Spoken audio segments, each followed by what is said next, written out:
Hello, it's Media Center Ukraine Odesa, and our next guest is Dr. Michael Nwankpa, founding director of Center for African Conflict and Development in London. He's with us online. Thank you, Doctor. Thanks for being with us. Thank you very much. It's a pleasure. It's a pleasure to hear you too. Let's start from the African summit, Russia-Africa. Putin now is making great efforts to, as we see that, to strengthen his influence in Africa. How do you see the situation? Did he succeed at that summit? If you're asking if he succeeded or if he's going to succeed, so these are very two different questions. So in terms of whether he succeeded, he succeeded in laying out his ambitious plan, or his ambition of presenting himself as Africa's reliable partner in the light of the negative sentiments against Western allies in Africa. So on that level, you can say yes, he succeeded. But if you look at it in terms of reality, that is also a different picture. So we need to be able to separate those two kind of narratives. So he's presented himself as the hero. He's presented himself as the African hero, as Africa's reliable partner, and in also presenting, the multipolar world order that Africans we want to agree with, looking at how Africans have felt looking at Western allies in terms of the colonial relationship. So on that level, in principle, we can say yes, but that is a different reality when we look at it in terms of practice. So how that we look at in practice is a totally different ball game. Can you please be more detailed about the succeeding future? As I understood, he managed to show himself as a partner, as a fan, I would say, of the multipolar world, the idea which may be good for many people in Africa. But what's going to be in the future? Will they look at him, will African countries, leaders of African countries, look at him as the same representative of the old colonial system? Or will they look at him as the new leader who is able to help them to succeed more and to be more independent from ex-colonial countries? I do not think that African leaders are stupid. I think if you look at it we're just back to the Cold War period where we see how African leaders were able to manipulate the competition between the former Soviet Union in a bipolar world and the Western world represented by the US and other Western countries.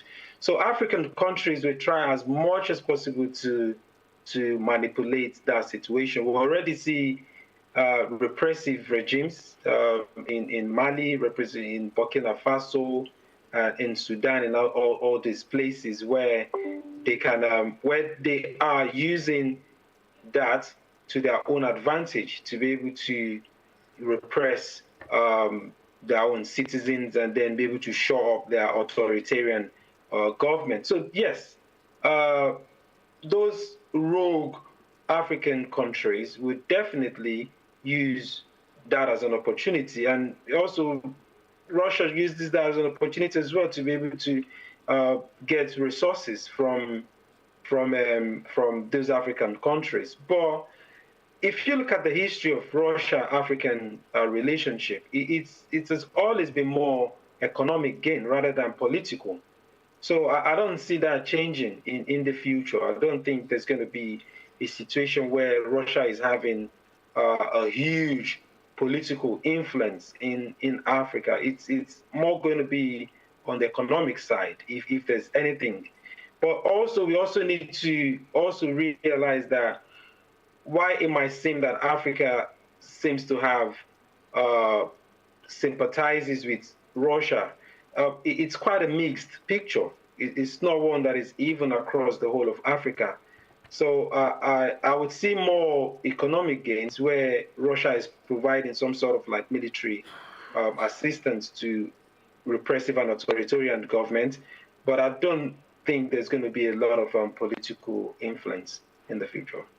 Speaking about political influence, how do you see what's happening now in Niger after the coup, which happened just a few days ago? Because there is an idea that actually it was influenced by Putin to gain more influence and to lessen the influence of French Republic. How do you see that, and how the situation is going to develop in the future?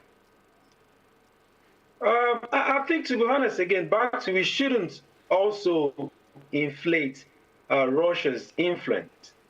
There is a mixture of internal and external influence. We can't just give all the whole credit to Russia in terms of what is going on in that region. If you look at the whole of the Sahel and look at the French, especially the French record in that region, it hasn't always been impressive.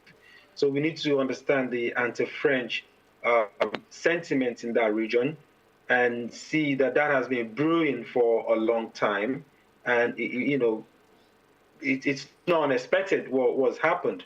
So Russia has capitalized on that. So we there's no concrete. We don't have any. There's no report saying that the information coming to us is, we don't think that Russia played a role in the coup in Niger, but definitely they would seize the opportunity and present themselves as a formidable ally. And we're already seeing in Niger where people are already waving Russian flag.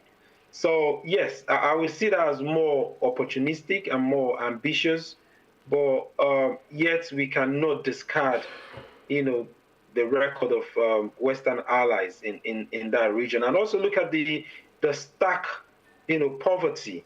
We see a lot of Western resources in terms of aid, military aid in Niger, for instance, but you don't see that translate into the livelihood of the people.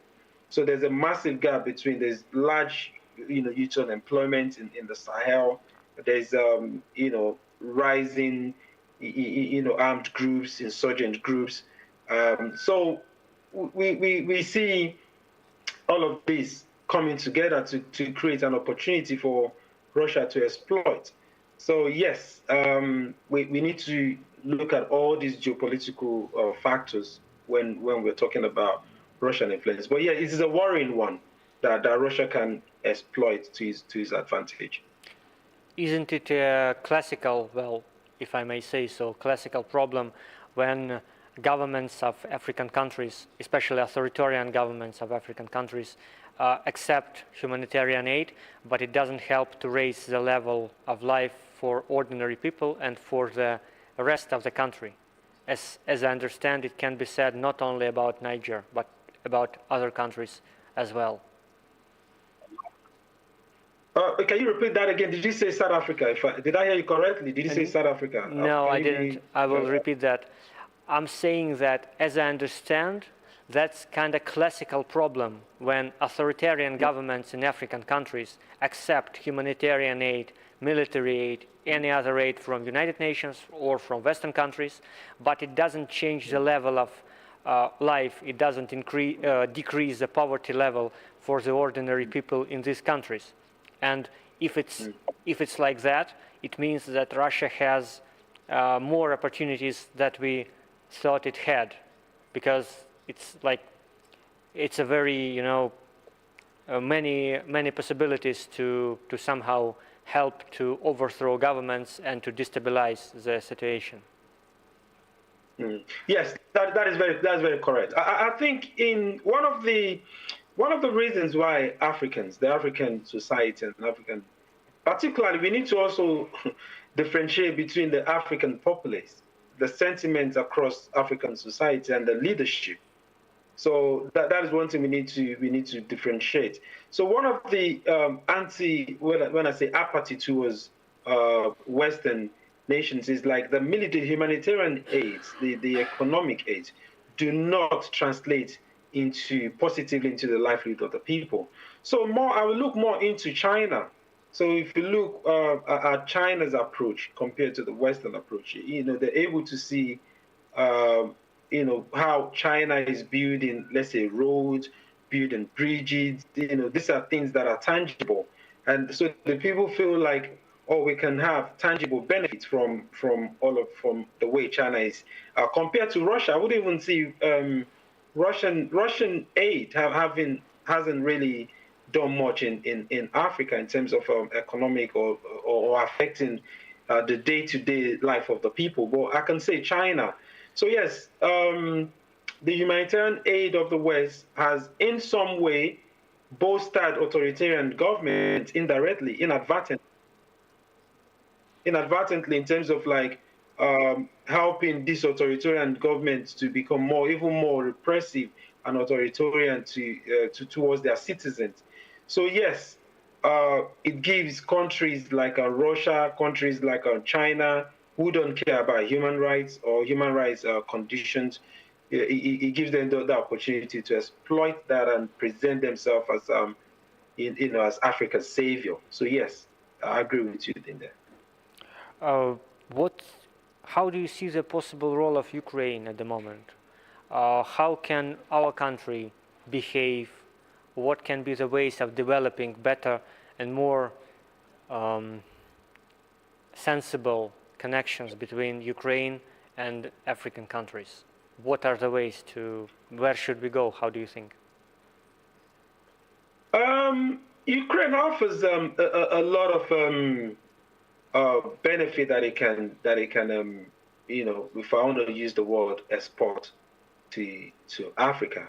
So my understanding or my observation is we've seen a lot of African uh, students coming. You can perhaps have like one of the best medical programs, and we've seen in Africa we've seen the death of in terms of like health, and Ukraine can help in. It's more soft approach, soft responses rather than military hardwares or military aids. So Ukraine can develop such kind of relationship with African countries, and also as well looking at Ukraine is one of the top grain exporting countries. Uh, they can also in terms of like transfer of knowledge. But I see more of this happening in the soft rather than military relationship. But in the past as well, I think I don't know if it's Ukraine. I see some other maybe Hungary. Like for instance, Nigeria has sought military assistance in terms of military hardware from Eastern European countries. I'm not sure if Ukraine is one of the countries that has helped Nigeria in the past, but I think so. So Ukraine definitely has a lot to offer in terms of that. But I would see that happening more in non-military perspective in terms of like one agricultural teaching or transferring agricultural knowledge, and also health, medical field. Yes, these are more viable options that Ukraine can explore. But again, I would also to conclude that in that aspect, I think one of the reasons why Africans are showing more whatever to Russia rather than Ukraine is during when the war started last year. I think the Africans that were stuck in that war, that were caught up in that war, were the treatment in terms of like being in the back of the queue when they were being rescued. That also kind of puts Ukraine in a negative light. So I think, but by and large, you know, building relationship outside the military, like I've mentioned, medical, agricultural transfer, will definitely improve and help to improve that relationship. You mentioned agricultural problems, and Ukraine was really one of the biggest exporters of the grain, and African countries were buying that grain. But now, due to Russia's exit from the grain agreement, it's impossible now. And as far as I understand, even at the African summit, it was an issue which was discussed between Putin on the one hand and leaders of African countries on the other hand. It's a crucial problem. And how do you think? What's the possibility of renewing this grain agreement for the good behalf of African countries? Will the leaders of African countries somehow press at Putin or find some arguments, some causes for him to renew the agreement? I think already we can see how that is going to play out, because Putin offered free grains to some African countries. But we can also see that some African countries, you see Cyril Ramaphosa of South Africa has been forceful in rejecting Putin's offer to say, Africa doesn't need free food donation. That is not what Africa needs. And they have been, untypical of them, because, they've been, really, really forceful in saying that agreement needs to be brought back. Russia needs to be back on the table to renew that agreement. So we can already see, we can't rule out that some of the African countries may want to, beside that. But I think, the collective, my feeling, the sentiment I get, it's African countries prefer that agreement is maintained, and they prefer, they see that they will gain more if that agreement is maintained, rather than accept Putin's offer, which is, to be honest, very insignificant compared to the export from Ukraine. So yes, I don't see Putin's offer taking hold. It's just, I don't see that happening. So I think African governments or African leaders in that regard have some level of influence to be able to force Putin to the table to renew the agreement. Thank you. And one of my colleagues who is watching this conference online asked me to ask a question.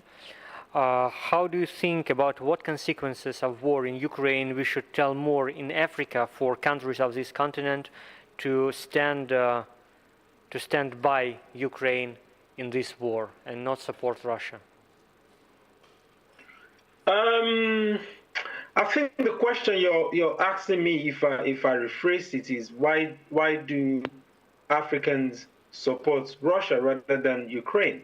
What can be changed in this course? Yeah.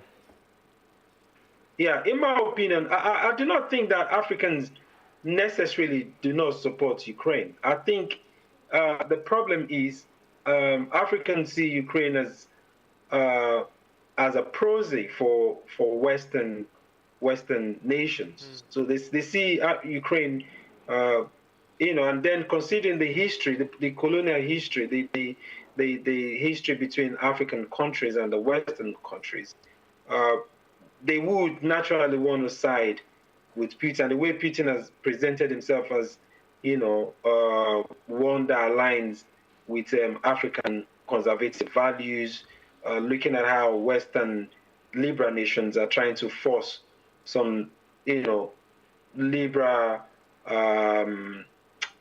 or untraditional kind of into Africa. So Putin is presenting himself as, we're protecting, we share similar values, similar conservative values, we're protecting, Africa from, the West enforcing or foisting some policies on them. And so then again, Putin is presenting himself as, we're fighting against neocolonialism and stuff like that. So it's going to be a difficult one for Africans' view to be able to change as long as they see Ukraine as representing the West. So, but to answer the question how that might happen, I don't have unfortunately, I don't have an easy answer or a good answer for how that might be able to happen. But like I said, if Ukraine is able to, back to the previous question, be able to increase its soft power approach, and then Africans may be able to see Ukraine for Ukraine rather than seeing Ukraine as a prosy representation or representative of the West. Yes, thanks. And coming back to Russian influence in Africa, the one which exists. We are speaking, for example, about private military company Wagner in Central African Republic. The information about that was reported like about 2 or 3 even years ago. And did you hear any information, any reports about Wagner trying to hire mercenaries in Africa to fight for Russia at the Russian-Ukrainian war? I think there was. I think we've. I think there were some Africans that traveled from Africa to come fight in the war. I remember there was one. Now I don't know what country that was. If it's Kenya, that was. But I don't think if it's happening. I don't think it's in one that is significant. I don't think Russia Wagner Group is recruiting African militias in that mass at that mass level. But yes, I've heard information about that, but I don't think that is one that is widespread or one that is significant enough to raise eyebrow. The journalist who asked previous question gave me a follow-up question for you. He says, I'm trying to rephrase. For example, as far as I know, as he knows, as I know, the news about Ukrainian women giving birth at the underground metro stations didn't shock African audience. But what topics can be a strong argument for the African audience? Maybe he suggests the news about the grain being destroyed during last Russian missile attacks at the Ukrainian sea and river ports. Yes, that is a very strong emotive symbol, because you see in Africa, you see it's creating to the food insecurity, and yes, you need to appeal to one that strikes most to the needs of Africans, and their immediate needs and immediate concern is the food security, because you've seen drought in many African, like for instance in the Horn of Africa and North African countries, you've seen long droughts leading to famine. You've seen even in the Lake Chad region in places like Nigeria, the northern side of Nigeria, you've seen, due to climate change, you've seen drought. So, this food insecurity would definitely put a lot of pressure on African leaders. So if, you're able to present Putin or Russia's, weaponizing food materials that naturally should be going to African countries, so that can help sway their opinion. So definitely that, yes, I agree that will help sway, and yes, that is happening. The destroying of food and the prevention of food, of grain being exported, definitely we speak to the emotions of Africans, and then create such an emotive reaction. Yes, I agree. And the last question, again from our colleague, is it, just to give you the context, the one thing which Ukraine always asks for at its Western partners is different weapons, different Soviet-made weapons, Western-made weapons, doesn't matter. And the question is following: is there a prospect that certain African countries will start supplying weapons or ammunition to Ukraine, or vice versa to Russia, which now, due to intelligence information, is getting weaponry even from the North Korean People's Republic? There was an allegation from the U.S. Secretary that South Africa was offering weapon to Russia, which South Africa denied. So, but yes, in situations like this, I can't answer that question, 100%. But yes, I can say there's always that possibility that rogue nations like North Korea can use transit countries to supply weapons to Russia or other countries. So yes, there's a possibility of that, but I can't categorically say yes, that is happening. But yes, we can say there is a strong possibility that that is happening. You mean supply to Russia, but what about supply to Ukraine? Is it possible at all? When you say, you mean like North Korea supplying to No, Ukraine? I was. The question was: is it possible, from your point of view, for African countries to supply weapon to Ukraine, or vice versa to Russia? As I understood from your answer, you think it's not 100%, but it's possible that some countries could supply weapons to Russia, or at least being a transit countries for this weapon supplyment. But what about weapon supplyment for Ukraine from the African countries? Well, yes, it's possible. You need to understand that many African countries are kind of like non-aligned, and like I said, it depends on what mutual or what mutual benefit it brings for. Like for instance, you see, Kenya has been very up to Russian invasion of Ukraine and Russian foundation of the Ukraine issues. So yes, it is possible for such countries that maintain very strong. Michael, can we make a little pause because the connection is kind of non-stable, and can you please start over, because you said Kenya, which is very interesting, but I didn't hear anything about Kenya and about its possible behavior. So can you please repeat that? Okay. I was saying countries that we are losing the connection. We are losing is that the connection. clear? Yeah, we are losing the connection. We have to finish the briefing. Michael, thank you for being with us. Thank you for the information and your insight analysis you gave us during this briefing. Thank you.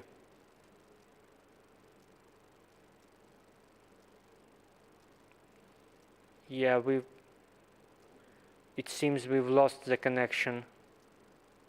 Yeah, it seems we've lost the connection. I hope our online guest hears us, and thank you one more time for being with us, and thank you for the analysis you gave us on Ukraine, Russia, Africa relations. That was Dr. Michael Nwankpa, founding director of research at the Center for African Conflict and Development in London. That was the last briefing for Ukraine Media Center Odesa for today. Watch our announcements. It's going to be interesting.